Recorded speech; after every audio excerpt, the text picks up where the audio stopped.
Hey guys, and welcome back to my channel. If you're new here, hi, my name is Jessie and I do bullet journal content, some bookish content, as well as some lifestyle stuff. Today is like book and lifestyle. Shadow and Bone came out today, April 23rd, and I'm going to be reviewing all of the episodes and then my final thoughts of the season when I complete it. So this video, just as a disclaimer, will have spoilers in it for the TV show. So if you don't want to be spoiled of anything that happens, please don't watch this video. Return when you have completed the season, and without further ado, we're going to get into the video.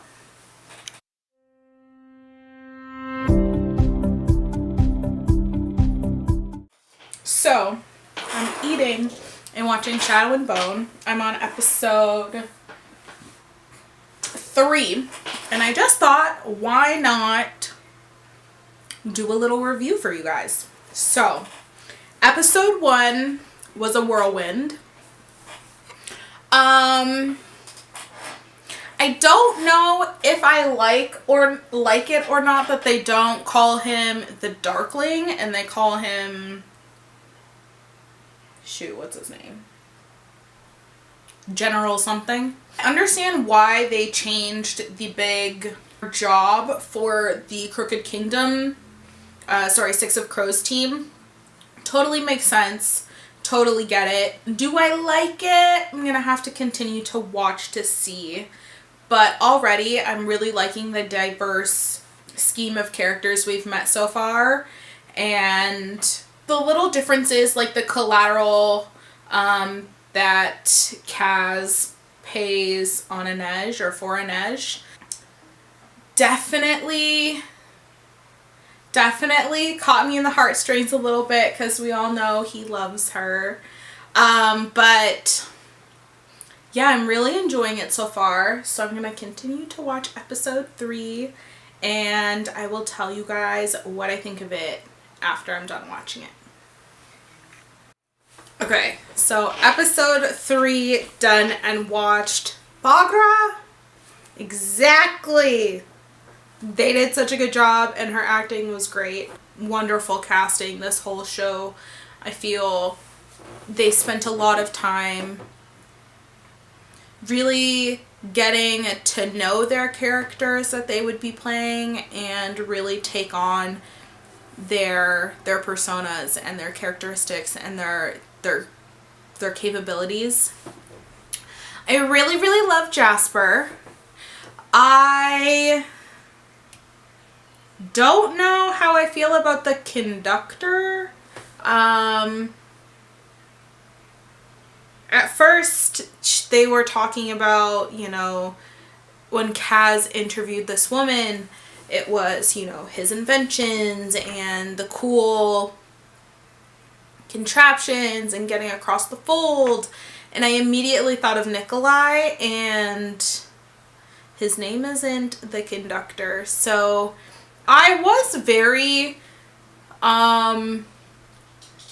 surprised to see Nina and Matthias's interaction. Like, I thought that the Six of Crows timeline would kind of follow how they originally got everybody together and they broke him out of prison, and I didn't think their first interactions and how their storyline started would start now. So I was very, one, confused when she was first abducted, but 2, very surprised that this is how they decided to take on their story. And I feel like Nina is such a big contributor. I don't know, maybe we'll get to the point where, like, you know, in their story when the boat goes down and then they kind of save each other and then they meet back up with Kaz and the crew. I don't know where their storyline is going to kind of tie in with everybody else's, or it's going to be a completely separate entity and we're going to play out like her betrayal and then him going to prison. I don't know. Maybe we'll get that in season 2 or later on in this season. But I was really looking forward to the banter that Nina and Kaz and the crew kind of have, and I feel like we're missing those two people, those two really core people in the rest of the group. I don't know. I feel like we're missing pieces to their puzzle, and I don't know if I like it or not. So we'll have to continue to watch and find out how they kind of mix in with everybody else. But I feel like there are a lot of storylines right now, and we're flip-flopping back and forth, which was a little bit different than I thought this would go, but let's continue to watch and we'll see where we end up. Episode 4 was really, really good. It makes me so sad about Mel and Alina because they're so cute and I love them, and I know how their story ends, and I hope it ends kind of the same way. But I totally appreciate, I think I was saying I appreciate the growth that Alina and Mel do apart. In the books, this was kind of, I wish their acting was more mature when they see each other again. Hopefully they see each other again in the show as well, but I thought the way that they handle each other when they first see each other after being separated for so long, and her kind of giving up and him still loving her no matter what. I found that their interactions were very childish, but you also have to understand, which I get, is that they're still teenagers in the books, and we as humans, we grow and we get more mature as time goes on. Hopefully, most humans do anyways. So I understand that they're teenagers, they're children, and they've been born into this world with a lot of pain and death and survival, which matures them enough, but that doesn't mean that their love is matured as well. So I do get their interactions. I do understand that they are quite young, still in their teens, I believe, when the stories take place. But it is still kind of annoying, and I hope that in the TV show we've kind of grown a little bit, if that makes sense, while still staying quite true to the story. But we'll see when that happens, when it comes around. But I am really enjoying the TV show so far, and I am excited to keep to keep watching, and I will catch up with you guys after episode 5. So, finished episode 5. And I like how things are progressing. I liked the storyline of Inej and her reluctance towards Alina.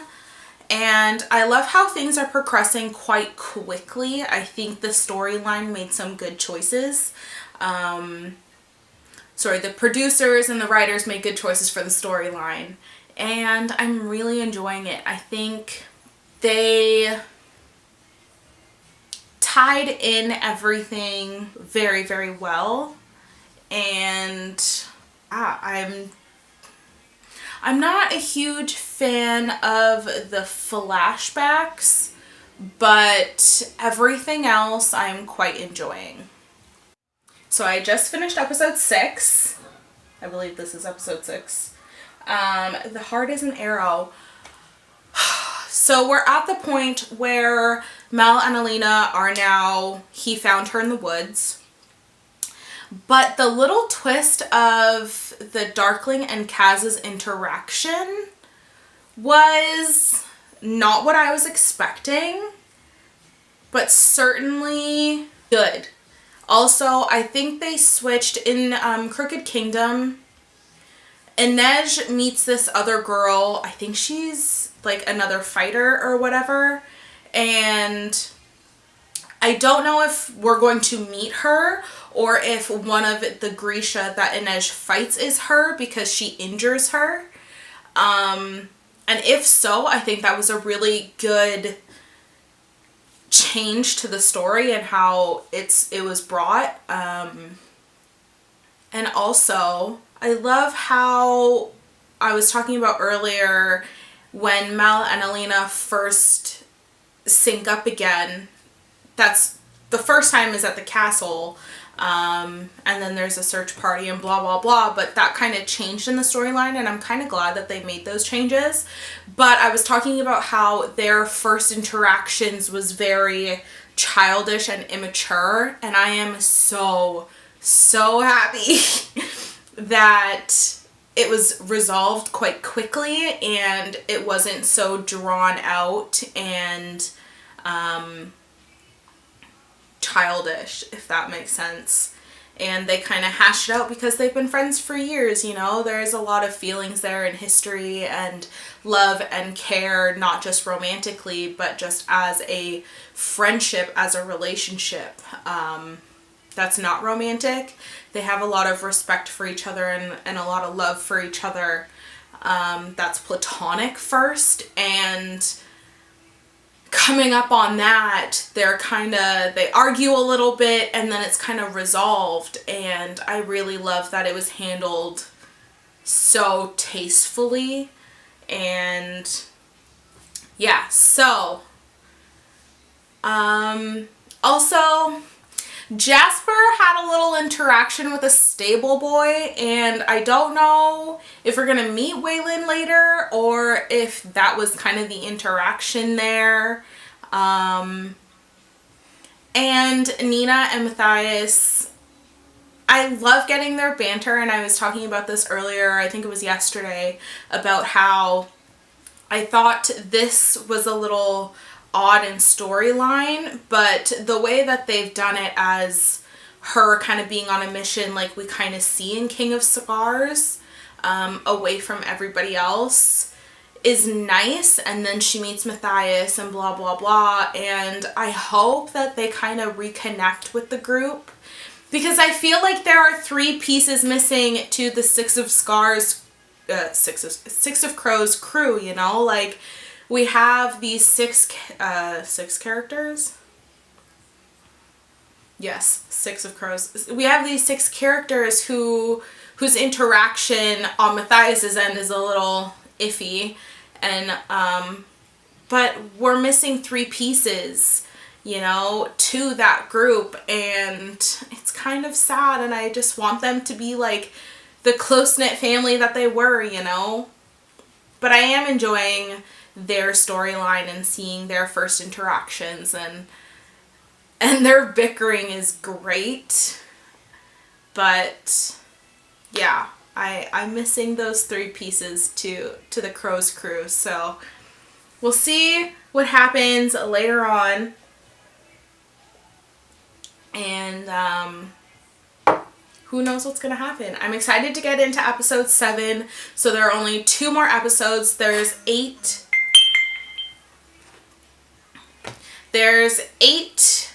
full episodes in season 1 on Netflix. So I have 2 left, and let's get started on episode 7. Okay, hopefully I'm focused.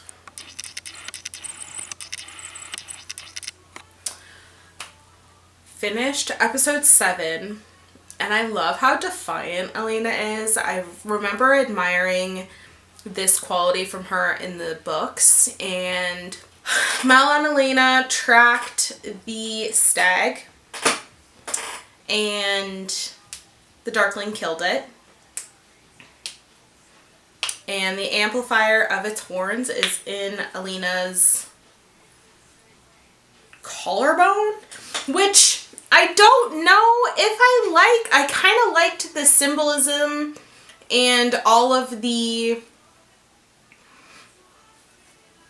what the horn collar had meant, and I kind of don't like that they put it in their bodies per se, because there is so much symbolism to all of the amplifiers that people can see on her, as well as in King of Scars, or sorry, Rule of Wolves. Spoilers if you have not read Rule of Wolves. Like when Zoya has the dragon scales and they're like cufflinks or wristlets, and then eventually the whole body scales. Like, I don't think, seeing all of the symbolism, I feel it's not gonna, I don't know, I don't think I like that change that they made.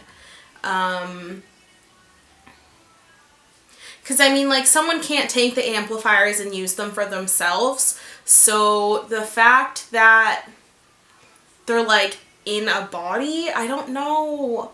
I just really loved the symbolism, and to date, all of the drawings of all the amplifiers are on top of the skin, and I don't think I like that change that they made, personally. But like I said, we're about to watch the season finale, and I am super excited. Hey guys, we have finished episode 8. I loved it. Absolutely loved it. I think they did such a phenomenal job with the casting, the characters, the acting from those characters. There definitely were some things that I didn't particularly love, and some things that I absolutely loved. So, just as a recap, episode 8 kind of came to a head. Everything kind of played out. Some things that I absolutely loved about this specific episode. We'll talk about the episode, and then I'll kind of go over everything. I loved that they kind of kept true to Alina's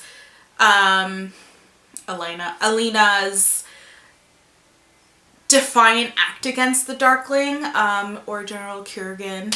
But I love that they kind of kept true to that entire scene, because it was wonderful. I loved that they changed a little bit.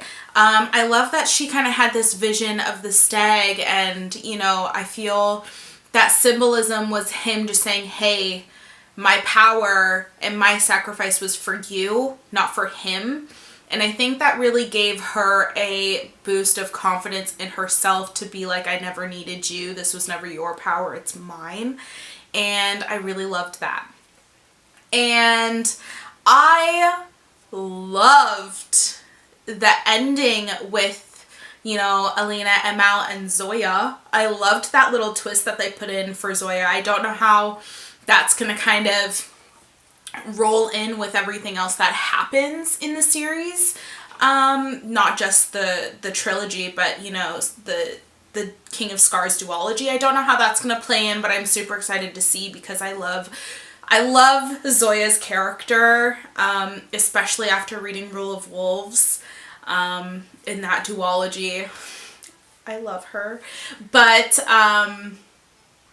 yeah, I love that little twist that they added her in there, and that they are kind of paired up and teamed up with Kaz, Jasper, and Inej. I think it was very smart, because if they kind of, like I said earlier, they changed the job that this Crow's crew was doing, and they figured out what their package was, and what she symbolized, and Kaz kind of came to terms. And at the very end, he's sitting there with Inej, and he's like, I've went over it 1,000,000 times in my head, like, it was real. And it was nice to see Kaz's character kind of give him that humanity back, because there are a lot of moments in the Six of Crows duology that we get that humanity from him, and we didn't really get a lot of that in the series, in the episodes that we've watched. So to see his humanity come back and, like, be fourth because we didn't get those little snippets throughout was really, really wonderful. And I love Kaz, so he's one of my favorite characters, as so many of us. That just that little bit of like our Kaz was really, really nice. But I loved the little twist of them helping each other get out of the fold and stuff. It was really, really wonderful. Some things that I loved overall in the series was the Darklings. Oh, he did such an amazing job with his character. I think he played him to a point. Just the facial expressions, the way he talked, the way he carried himself was like spot on, as well as a lot of our other characters. Baghra will forever be like the best. She played her character to a T, and it made me so happy. But everybody did a really, really nice job. I love that they kind of did more with Jenya's character, and we kind of got a little snippet of David, which I really, really loved. And yeah, I just loved Nina and Matthias's interaction, their storyline. I really, really loved it. It kind of came to a head at the end. We're kind of caught up, and at the very end there, you know, the three of crows, we'll name them the OG three, they are kind of talking about, well, we're not coming back with what we said we were going to bring back with us, so what are we going to do? And Kaz kind of compiles a plan, and Nina's sitting over there and she overhears what their plan is, and that's kind of, I think, how that little interaction is going to propel their story forward, and hopefully they kind of break Matthias out of prison, and all of that jazz, and then hopefully we'll also be introduced to Wayland at that time as well. So things I did not like particularly was naming him General Kiergan, whatever his name is. I would have much rather his name be the Darkling. I feel like his name holds so much symbolism. I don't know. I didn't particularly love it, but I didn't hate it. I love that we got his story earlier on. And the Abrat, I am so glad that they kept his character and his like creepiness almost. And I love how they kept his character in there, and because he plays such kind of a crucial big part in the story going forward. He also did a really good job with, like I said, the almost creepiness. It's just the way that he holds himself. You always still get that kind of feeling from the books as well. But I think they made some necessary changes that made sense for the story, like him giving her the book and kind of telling her the story that goes along with that, and her making the connections of why he's so young and he's lived so long. And I also really love that we got how the fold was created. I think that was a really, really nice big part of the story, and I'm glad that we got a flashback of that. That was really the only flashback that I kind of liked. I wasn't a big fan of a lot of them, and just like, you have to take into consideration when you're taking a book and putting it into a production, whether that be a movie or a TV show, there are necessary changes that need to be made to make sense for film or things like that. But what Leigh Bardugo made sure about, which I find a lot of the reasons why a lot of fandoms don't like the movies that are produced from their favorite books, is they change how the characters interact with one another, and they kind of change the vibe of the character in the first place. Whereas what I think Leigh Bardugo made a really good job of keeping was how just the overall vibe of not only each individual character, but their interactions, their relationships. I feel like when you change that, that's when the vibe of a movie isn't liked as much, and the storylines aren't liked. And if you're gonna make, you know, changes, the whole Six of Crows job is completely different. We don't have Nina and Wayland and Matthias, but they kept the vibe of the relationships and interactions the same. And I feel if that was different, the show, I don't think I would have liked it.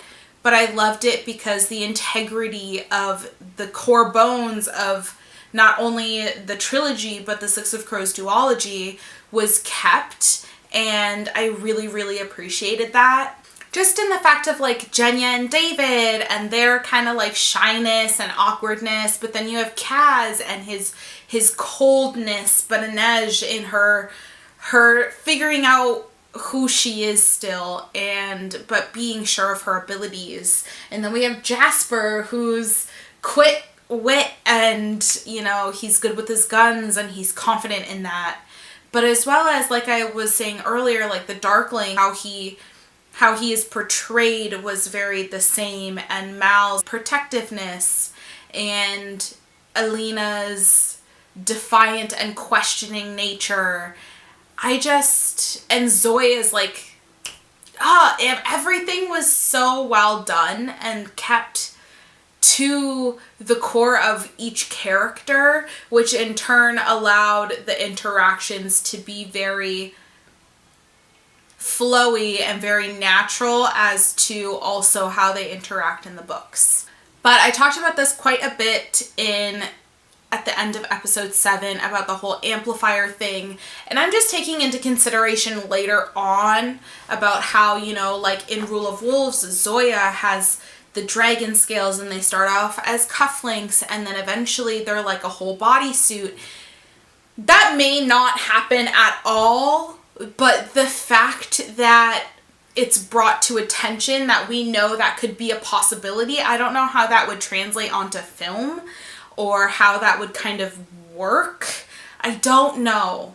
Fires are such a powerful symbolism for the Grisha, and the symbolism that the amplifiers have for Alina is so tremendous, and I don't like that they changed how that worked. For the fact of like the sea whips, like the scales that they take, they make beautiful cuffs for her, you know, and there are so many, I don't know how they're gonna do it. I just know that I wasn't a huge fan. I'm interested to see on how they play more with that later on, because Zoya is also supposed to have an amplifier. So like, where is Zoya's? You know, she originally wears it as a necklace and they're presented so beautifully, and I didn't really see that at all with Zoya. And you know, she's this such proud character, and you know, she's like the Darkling's general almost, which I didn't really see. We have like one snippet of them together, and that was really it. So yeah, a little confused on how they're gonna go about that, but we'll see. I wasn't a big fan, as I said, so that completes this video. I think I'm gonna get Tyler to watch it, and if you guys want to see his reaction as like a part 2, let me know in the comments. Please like and subscribe if you're so inclined to, and I will catch you guys in my next video.